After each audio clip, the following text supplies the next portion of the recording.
ನೋಡಿ ವೀಕ್ಷಕರ, ಲೈಫ್ ಇಷ್ಟೇನಾ ಅಂತ ಒಂದು ಪ್ರಶ್ನೆ ಬಂದ್ಬಿಡುತ್ತೆ. ಎಷ್ಟೋ ಸಲ ಪ್ರತಿಯೊಬ್ರು ಲೈಫಲ್ಲಿ ಒಂದಲ್ಲ ಒಂದ್ಸಲ ಈ ಪ್ರಶ್ನೆ ಹಾಕೊಂಡಿರ್ತೀವಿ, ಏನ್ರಿ ಲೈಫ್ ಅಂದ್ರೆ ಇಷ್ಟೇನಾ ಅಂತ. ಎಸ್, ಹೌದು ಸ್ವಾಮಿ, ನಮ್ಮ ಲೈಫ್ ಅಂದ್ರೆ ಇಷ್ಟೇನೆ ಅನ್ನೋ ತರ ಆಗ್ಬಿಟ್ಟಿದೆ. ಯಾಕೆ ಗೊತ್ತಾ, ಬದುಕೋದು ಬಹಳ ಕಷ್ಟ ಆಗಿದೆ. ನಾವು ತಗೊಳ್ತಾ ಇರುವಂತ ಸಂಬಳ ಇಷ್ಟಿತ್ತು ಅಂತಂದ್ರೆ ನಮ್ಮ ಖರ್ಚು ವೆಚ್ಚಗಳು ಇಷ್ಟ್ರ ಮಟ್ಟಿಗೆ ಬರ್ತಾ ಇದೆ. ಹಾಗಾಗಿ ಲೈಫ್ ಇಷ್ಟೇನೆ ಬಿಡ್ರಪ್ಪ, ಇನ್ನೇನ್ ಮಾಡಕ್ಕಾಗತ್ತೆ, ಹೆಂಗೋ ಬದುಕಿರೋ ದಿವಸ ದಿನ ನೂಕೊಂಡು ಹೋಗ್ಬೇಕು ಅನ್ನೋ ತರ ಆಗ್ಬಿಟ್ಟಿದೆ.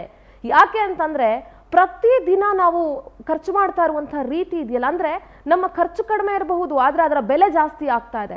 ನೋಡಿ, ಯಾವುದೇ ಒಂದು ವಸ್ತು ತಗೊಳ್ಬೇಕಾದ್ರು ಅಂತಂದ್ರೆ ಇವತ್ತು ದುಪ್ಪಟ್ಟು ಬೆಲೆ ಆಗ್ತಾ ಇದೆ. ನೀವು ಒಂದು ಆಹಾರ ಪದಾರ್ಥ ಬೇಕಾ, ಒಂದು ಹೋಟ್ಲಿಗೆ ಹೋಗ್ತೀರಾ, ಅದು ಒಂದು ಇಡೀ ಫ್ಯಾಮಿಲಿ ಇವತ್ತು ಎಲ್ಲಾದ್ರೂ ಹೊರಗಡೆ ಹೋಗಿ ಬರಬೇಕು ಅಂತಂದ್ರೆ ಎಷ್ಟು ದುಡ್ಡು ಬೇಕಾಗಬಹುದು ಅನ್ನೋದನ್ನ ಇವತ್ತು ಯೋಚನೆ ಮಾಡಬೇಕಾಗಿದೆ. ಅದಕ್ಕೆ ಅಂತಾನೆ ಒಂದು ಪ್ಲಾನಿಂಗ್ ಮಾಡಿ ದುಡ್ಡನ್ನ ಕೂಡಿಡಬೇಕಾಗಿರುವಂತಹ ಪರಿಸ್ಥಿತಿ ಬಂದಿದೆ. ದಿನದಿಂದ ದಿನಕ್ಕೆ ಹೆಚ್ಚಾಗ್ತಾ ಇರುವಂತಹ ಅಗತ್ಯ ವಸ್ತುಗಳ ಬೆಲೆಯಿಂದ ಜನಸಾಮಾನ್ಯರು ಯಾರು ಅಂದ್ರೆ ನಾವು ನೀವು ಎಲ್ಲರೂ ತತ್ತರಿಸಿ ಹೋಗೋ ತರ ಆಗಿದೆ. ಆದಾಯ ಇಷ್ಟು ಆದ್ರೆ ಖರ್ಚು ಇಷ್ಟ್ರ ಮಟ್ಟಿಗೆ ಬರ್ತಾ ಇರೋದ್ರಿಂದ ಬದುಕು ಹೇಗಪ್ಪ ನಡೆಸೋದು, ಹೆಂಗ್ ಸ್ವಾಮಿ ಜೀವನ ನಡೆಸೋದು ಅಂತ ತಲೆ ಮೇಲೆ ಕೈ ಹಿಡ್ಕೊಂಡು ಯೋಚನೆ ಮಾಡೋ ತರ ಆಗಿದೆ. ಕಾಂಗ್ರೆಸ್ ಸರ್ಕಾರ ಅಧಿಕಾರಕ್ಕೆ ಬಂತು, ಗ್ಯಾರಂಟಿಗಳನ್ನ ಕೊಡ್ತಾ ಇದ್ದಾರೆ, ಹೆಂಗೋ ಫ್ರೀ ಕೊಡ್ತಾ ಇದ್ದಾರೆ, ನಮ್ಮ ಬದುಕು ಸಖತ್ತಾಗಿ ನಡೆಯುತ್ತೆ ಅಂತ ಎಲ್ಲರೂ ಅಂದ್ಕೊಂಡಿದ್ವಿ. ಆದರೆ ಆ ರೀತಿ ಆಗ್ತಾ ಇಲ್ಲ.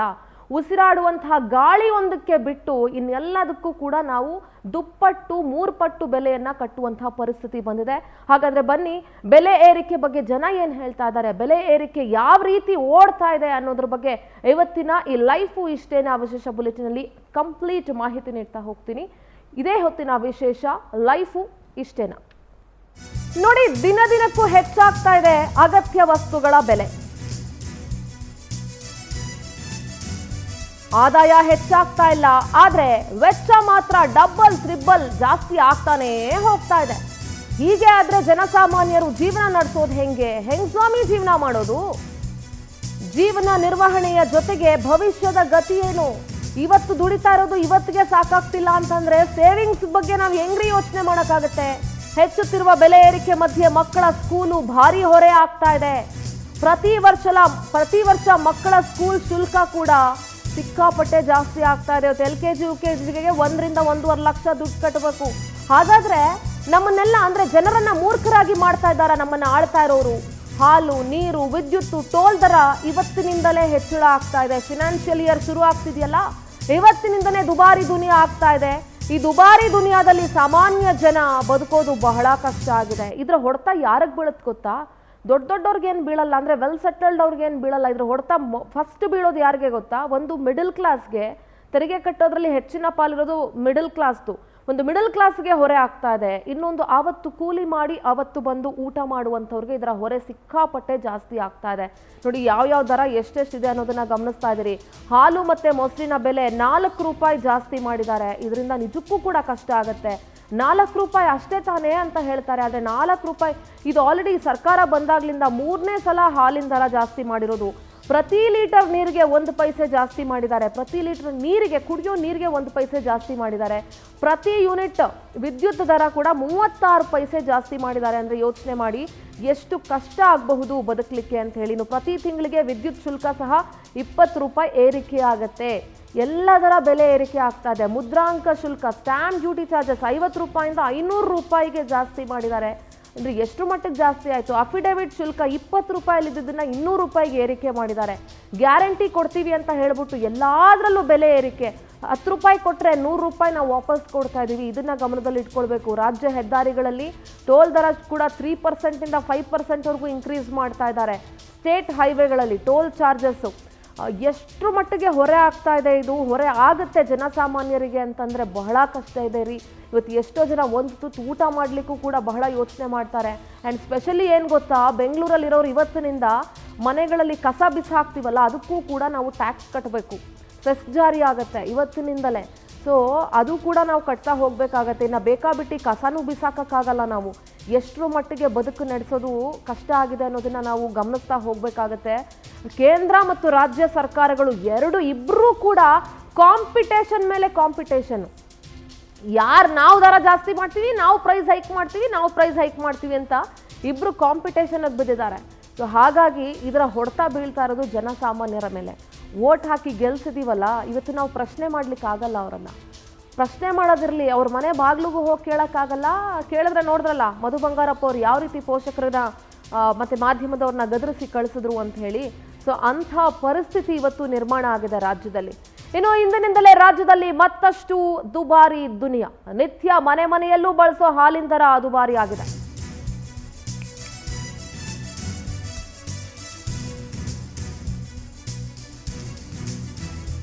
ಪ್ರತಿನಿತ್ಯ ಮನೆಯಲ್ಲಿ ಬಳಸುವಂತ ಹಾಲಿನ ದರ ಕೂಡ ದುಬಾರಿ ಆಗಿದೆ. ಹಾಲು ಮೊಸರಿನ ಬೆಲೆ ಪ್ರತಿ ಲೀಟರ್ಗೆ 4 ರೂಪಾಯಿ ಹೆಚ್ಚಳ ಆಗಿದೆ. ಎಲ್ಲಾ ರೀತಿಯ ಅಗತ್ಯ ವಸ್ತುಗಳ ಬೆಲೆ ಏರಿಕೆಗೆ ಜನ ಹೈರಾಣಾಗಿ ಹೋಗಿದ್ದಾರೆ. ಸಾಕಪ್ಪ ಸಾಕು ಅಂತ ಹೇಳಿ ಇವತ್ತಿನಿಂದಲೇ ರಾಜ್ಯದಲ್ಲಿ ಮತ್ತಷ್ಟು ದುಬಾರಿ ದುನಿಯಾ. ಪ್ರತಿಯೊಂದರ ಬೆಲೆ ಕೂಡ ಗಗನಕ್ಕೇರಿದೆ. ಪ್ರತಿನಿತ್ಯ ಮನೆಗಳಲ್ಲಿ ಬಳಸುವಂತ ಹಾಲಿನ ದರ ಕೂಡ ಸಿಕ್ಕಾಪಟ್ಟೆ ಜಾಸ್ತಿ ಆಗಿದೆ. ಹಾಗಾದ್ರೆ ಹಾಲಿನ ದರ್ಬಾರ್ ಯಾವ ರೀತಿ ಇರುತ್ತೆ, ಎಷ್ಟೆಷ್ಟು ಯಾವ್ಯಾವ ಮಾದರಿ ಹಾಲಿನ ಬೆಲೆ ಯಾವ ಥರ ಇದೆ, ಹೊಸ ಹಾಲಿನ ದರ ಏನಿದೆ ನೋಡಿ. ಹಿಂದಿನ ಹಾಲಿನ ದರ ಬ್ಲೂ ಪ್ಯಾಕೆಟ್ ಇತ್ತಲ್ಲ, ಅದು 44 ರೂಪೀಸ್ ಇತ್ತು, ಈಗ 48 ರೂಪೀಸ್ ಆಗಿದೆ. ನೀಲಿ packet normal blue colour packet Nandini ಹಾಲು ಬಿಫೋರ್ 44 ಇತ್ತು, ಈಗ 48 ಆಗಿದೆ. ನೀಲಿ ಕಲರ್ ಪ್ಯಾಕೆಟ್ ಟೋಂಡ್ ಮಿಲ್ಕು ಮೊದಲು 45 ರೂಪಾಯಿ ಇತ್ತು, ಈಗ 49 ರೂಪಾಯಿ ಆಗಿದೆ. ಆ್ಯಂಡ್ ಪ್ರತಿಯೊಂದು ದರ ಕೂಡ ಜಾಸ್ತಿ ಆಗ್ತಾ ಇದೆ ನೋಡಿ. ಇದು toned milk, blue colour toned milk. ಯಾರ್ಯಾರ ಮನೇಲಿ ಯಾವ್ಯಾವ್ದು ತರಿಸ್ತಿದ್ದೀರಾ ನಿಮಗೆ ಗೊತ್ತು, ಬೆಲೆ ನೋಡ್ಕೊಂಡ್ಬಿಡಿ. ಆರೆಂಜ್ ಪ್ಯಾಕೆಟ್ ಹಾಲು ಮೊದಲು 48 ರೂಪಾಯಿ ಇತ್ತು, ಈಗ 4 ರೂಪಾಯಿ ಜಾಸ್ತಿ ಆಗಿದೆ. ಅಂದರೆ 52 ರೂಪಾಯಿ ಆಗುತ್ತೆ ಇವಾಗಿನ ಹೊಸ ದರ. ಇವತ್ತಿನಿಂದ ಜಾರಿ ಆಗಿದೆಯಲ್ಲ ಈ ಹೊಸ ದರ. ಸ್ಪೆಷಲ್ ಆರೆಂಜ್ ಮಿಲ್ಕ್ ಅಂದರೆ ಆರೆಂಜ್ ಕಲರ್ ಪ್ಯಾಕೆಟ್ ಮಿಲ್ಕು ಮೊದಲು 50 ರೂಪಾಯಿ ಇತ್ತು, ಈಗ 54 ರೂಪಾಯಿ ಆಗಿದೆ. ಪ್ರತಿಯೊಂದರ ಬೆಲೆ ಕೂಡ ಜಾಸ್ತಿ ಆಗ್ತಾ ಹೋಗ್ತಿದೆ. ಮೊದಲು ನೀವು 50 ರೂಪಾಯಿ ಕೊಡ್ತಿದ್ರೆ ಈಗ 54 ರೂಪಾಯಿ ಕೊಡಬೇಕು. ಇನ್ನು ಶುಭಂ ಮಿಲ್ಕು, ಜನರ ಬದುಕಿಗೆ ಶುಭಮೋ ಸಂತೃಪ್ತಿ ಅಥವಾ ಏನಾಗುತ್ತೋ ಇಲ್ವೋ ಗೊತ್ತಿಲ್ಲ, ಒಟ್ಟಿನಲ್ಲಿ ಇದರ ಬೆಲೆ ಮಾತ್ರ ಏರಿಕೆ ಆಗಿದೆ. ಶುಭಂ ಹಾಲು ಮೊದಲು 50 ರೂಪಾಯಿ ಇತ್ತು, ಇವಾಗ ಅದು 54 ರೂಪಾಯಿ ಆಗಿದೆ ಇವತ್ತಿನಿಂದ. ಇನ್ನು ಸಮೃದ್ಧಿ ಹಾಲು ಹಿಂದಿನ ದರ 53 ರೂಪಾಯಿ ಇತ್ತು, ಈಗ ಅದರ ಹೊಸ ದರ 57 ರೂಪಾಯಿ ಆಗಿದೆ. ಶುಭಂ ಟೋಂಡ್ ಮಿಲ್ಕು 51 ರೂಪಾಯಿ ಇತ್ತು, ಈಗ 55 ರೂಪಾಯಿ ಆಗಿದೆ. ಎಲ್ಲದರ ದರ ಜಾಸ್ತಿ ಆಗಿದೆ. ಶುಭಂ ಟೋಂಡ್ ಮಿಲ್ಕಿನ ಬೆಲೆ ಎಷ್ಟಿತ್ತು, 51 ರೂಪಾಯಿ ಇತ್ತು, ಈಗ ಅದು 55 ರೂಪೀಸ್ ಆಗಿರೋದನ್ನ ನೀವು ನೋಡಬಹುದು. ಇವತ್ತಿನಿಂದನೇ ಇದು ಜಾರಿಗೆ ಬರ್ತಾ ಇದೆ. ಸಮೃದ್ಧಿ ಹಾಲು ಹಿಂದಿನ ದರ 57 ರೂಪಾಯಿ ಇತ್ತು, ಈಗ ಹೊಸ ದರ 61 ರೂಪಾಯಿ. ಅಂದರೆ ಹಿಂದೆ ನೀವು ಏನು ಕೊಡ್ತಾ ಇದ್ರಿ 1 ಲೀಟ್ರಿಗೆ, ಅದಕ್ಕೆ 4 ರೂಪಾಯಿ ಹೆಚ್ಚು ಸೇರಿಸಿ ಕೊಡಬೇಕು. ಇವಾಗ ರಾಜ್ಯ ಮತ್ತು ಕೇಂದ್ರ ಸರ್ಕಾರಗಳು ಜೊತೆಗೂಡಿ ಸುಲಿಗೆಗಿಳಿದು ಬಿಟ್ಟಿದ್ದಾರೆ. ಸಾರ್ವಜನಿಕರನ್ನ ಸುಲಿಗೆ ಮಾಡೋದು ಇದೆಲ್ಲ ಅಫಿಷಿಯಲ್ ಸುಲಿಗೆ. ಇದು ಒಂಥರ ಹಗಲು ದರೋಡೆ ಅಂತ ಹೇಳ್ತೀವಲ್ಲ, ಆ ಥರ. ಇವ್ರನ್ನ ಕೇಳೋರು ಯಾರು, ಹೇಳೋರು ಯಾರು? ಈಗ ನಾವು ಹೋಗಿ ಅವ್ರನ್ನ ಕ್ವೆಶ್ಚನ್ ಮಾಡೋಕ್ಕಾಗತ್ತಾ? ನಾವು ಇಲ್ಲೊಂದಷ್ಟು ಬೊಬ್ಬೆ ಹೊಡಿತೀವಿ, ನೀವು ಮನೇಲಿ ಕೂತ್ಕೊಂಡು ಒಂದಷ್ಟು ಬೈಕೊಳ್ತೀರಿ, ಆದರೆ ಅವ್ರು ಏನು ಮಾಡಬೇಕು ಅದನ್ನೇ ಮಾಡ್ತಾರೆ. BBMPಗೆ ನಾವೀಗ ಕಸಕ್ಕೂ ಕೂಡ ತೆರಿಗೆಯನ್ನು ಕಟ್ಟಬೇಕು, ಎಲ್ಲದಕ್ಕೂ ಟ್ಯಾಕ್ಸ್ ಪೇ ಮಾಡಬೇಕು, ಪ್ರತಿಯೊಂದಕ್ಕೂ ಟ್ಯಾಕ್ಸ್ ಪೇ ಮಾಡಬೇಕು. ಬೆಂಗಳೂರಲ್ಲಿರೋರು ಕಸಕ್ಕೂ ಈಗ ಟ್ಯಾಕ್ಸ್ ಕಟ್ಟಬೇಕು. ನಿಮ್ಮ ಇಷ್ಟ ಬಂದಷ್ಟು ಕಸನ ನೀವು ಹೊರಗಡೆ ಹಾಕೋಕ್ಕಾಗಲ್ಲ. ಕೆಜಿಗೆ ಇಷ್ಟು ಅಂತ ಹೇಳಿ ತಿಂಗಳಿಗಿಷ್ಟು ನೀವು ಕಸಕ್ಕೂ ಕೂಡ ಸೆಸ್ ಜಾರಿ ಮಾಡ್ತಾರೆ, ಅದನ್ನು ನೀವು ಕೊಡಬೇಕಾಗತ್ತೆ ನೋಡಿ. ಸಂತೃಪ್ತಿ ಹಾಲು ಮೊದಲು 57 ರೂಪಾಯಿ ಇತ್ತು, ಈಗ 61 ರೂಪಾಯಿ. 60 ರೂಪಾಯಿಗೆ ಒಂದು ಪ್ಲೇಟ್ ಊಟ ಬಂದ್ಬಿಡುತ್ತೆ ಇವತ್ತು. ಅಂಥದ್ರಲ್ಲಿ 1 ಲೀಟರ್ ಹಾಲಿಗೆ ನಾವು 60 ರೂಪಾಯಿ ಕೊಡಬೇಕು. ಕೇಳಿದ್ರೆ ಹೇಳ್ತಾರೆ ಬೇರೆ ರಾಜ್ಯದಲ್ಲಿ ಬೇಕಾದಷ್ಟಿದೆ, ನಮ್ಮ ರಾಜ್ಯದಲ್ಲೇ ಕಡಿಮೆ ಇರೋದು ಅನ್ನುವಂಥ ಮಾತು ಹೇಳ್ತಾರೆ. ಆ್ಯಂಡ್ ಪ್ರತಿ ಸಲ ಇವರು ಬೆಲೆ ಏರಿಕೆ ಮಾಡಬೇಕು ಅಂತಂದರೆ ರೈತರು ಕೇಳ್ತಾ ಇದ್ದಾರೆ, ರೈತರಿಗೋಸ್ಕರ ನಾವು ಬೆಲೆ ಏರಿಕೆ ಮಾಡ್ತಾ ಇದ್ದೀವಿ ಅಂತ ಹೇಳ್ತಾರೆ. ಆದರೆ ಆ 4 ರೂಪಾಯಿಯನ್ನು ಕಂಪ್ಲೀಟ್ ರೈತರಿಗೆ ಕೊಟ್ಟರೆ ಖಂಡಿತವಾಗ್ಲೂ ನಮ್ಮ ಅಭ್ಯಂತರ ಇಲ್ಲ. ಆದರೆ ಅದು ಪೋಲಾಗಬಾರ್ದು ಅನ್ನೋದಷ್ಟೇ ನಮ್ಮ ಕಳಕಳಿ. Tax tax tax, I don't like it, I avoid it, but BBMP tax likes me, I can't avoid. ಎಷ್ಟು ನಿಜ ಅಲ್ವೇನ್ರಿ ಇದು ಡೈಲಾಗು ನೋಡಿ. ನಾವಂತೂ ಟ್ಯಾಕ್ಸ್ ಇಷ್ಟಪಡಲ್ಲ, ಆದರೆ BBMP ಟ್ಯಾಕ್ಸ್ ಇದೆಯಲ್ಲ ಅದಕ್ಕೆ ನಾವು ಅಂದರೆ ಭಾರಿ ಇಷ್ಟ. ನಮ್ಮನ್ನು ಬಿಟ್ಟು ಅದು ಬದುಕದೇ ಇಲ್ಲ ಅಂತ ಅನ್ಸುತ್ತೆ. ಬಕಾಸುರ BBMP ಕೈಯಿಂದ ತಪ್ಪಿಸ್ಕೊಳ್ಳೋದಕ್ಕೆ ಸಾಧ್ಯನೇ ಇಲ್ಲ. ಬೆಂಗಳೂರಿಗರ ಮೇಲೆ ಕಸದ ತೆರಿಗೆಯನ್ನ ಹೇರಿದೆ ಬಕಾಸುರ BBMP. ಬೃಹತ್ ಭ್ರಷ್ಟಾಚಾರ ಮಹಾನಗರ ಪಾಲಿಕೆ.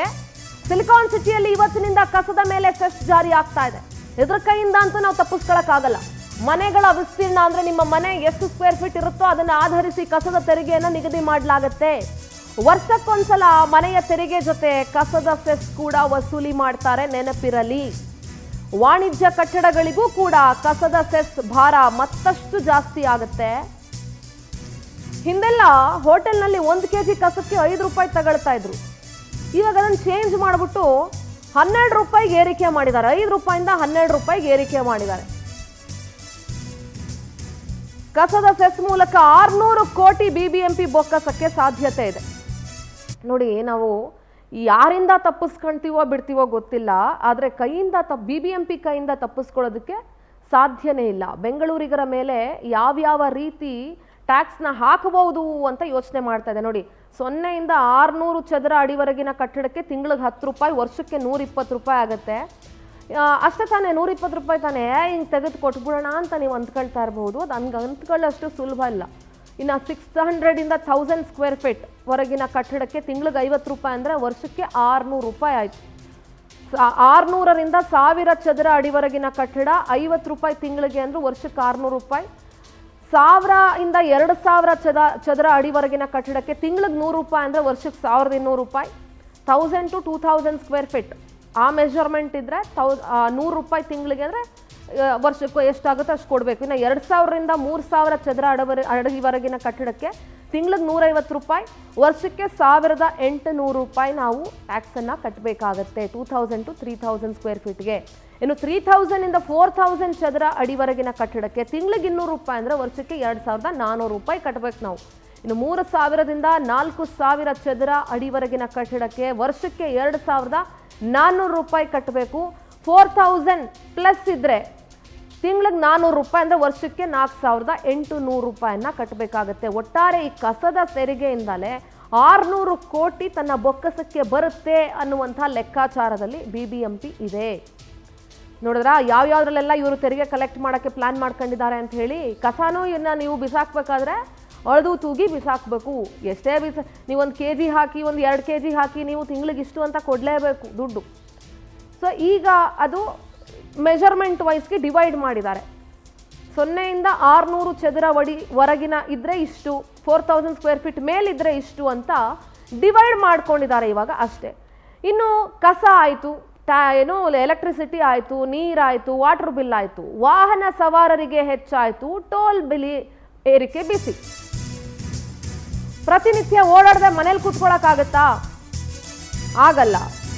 ರಾಷ್ಟ್ರೀಯ ಹೆದ್ದಾರಿ ಪ್ರಾಧಿಕಾರದಿಂದ ಟೋಲ್ ದರವನ್ನ ಹೆಚ್ಚಳ ಮಾಡಲಾಗಿದೆ.